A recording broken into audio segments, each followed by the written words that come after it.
кумадера, да ко мне, так от ланцарского мнения, так от ланцарского мнения, точь-мочь кумадерского мнения, вишке кума кумадерского мнения. Школа мордовских языков приглашает учеников. Будем славно здесь трудиться, и играть, и веселиться. Здравствуйте, дорогие друзья! И с вами снова я, Кристина, и помогать нам будет сказочный герой Куйгарыш. Шумбрата да ялга! Мы с вами вновь продолжаем наше увлекательное путешествие по чудесной стране макшанского языка.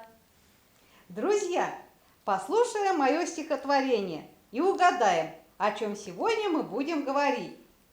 Чтобы здоровым оставаться, надо правильно питаться. И морковку, и лучок, и зеленый кабачок. Как вы, ребята, поняли, сегодня мы будем говорить о пище и посуде. Сегодня мы познакомимся с новыми словами, которые связаны с темой ярцан бяльс и кять гонятне, пища и посуда.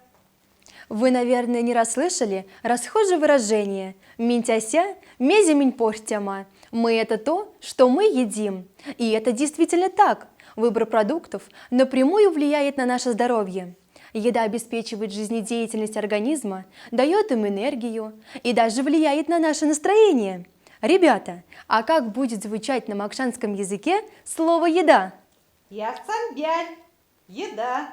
Правильно! А теперь давайте назовем то, что мы едим, то есть продукты питания, но только по-макшански.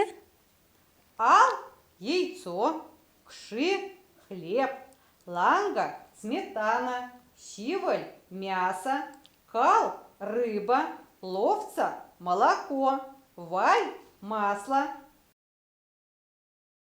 Еда, несомненно, является источником стройматериалов для наших клеток, тканей и органов. В свою очередь, овощи – это неотъемлемая часть рациона человека, так как они крайне полезны благодаря высокому содержанию в них витаминов и активных элементов.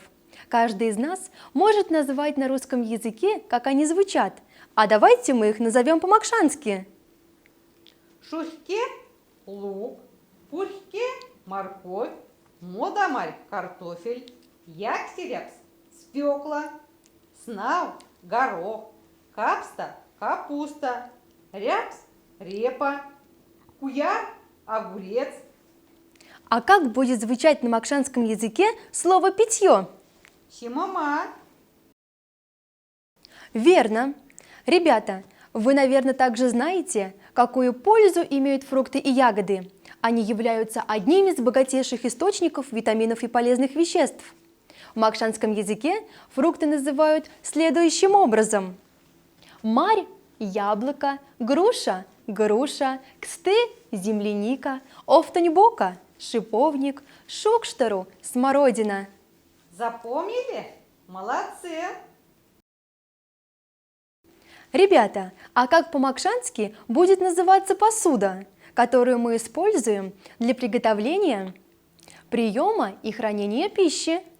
Кятьге – посуда, пачкалга – сковорода, кальке – половник, кутю – ложка, тянганя – вилка, пель – нож. Молодцы, все запомнили. Наша встреча подошла к концу. Посмотрите, как славно мы сегодня потрудились и выучили много новых слов. Мы надеемся, что вы открыли для себя много нового и интересного. Урок сяделавсь, Вася Демазын кельгама ялгат. Урок подошел к концу. До встречи, дорогие друзья! Няямазан, до встречи! Кумадера бисенза, точь-мочь кумадера бисенза, вишке кума кумадера бисенза.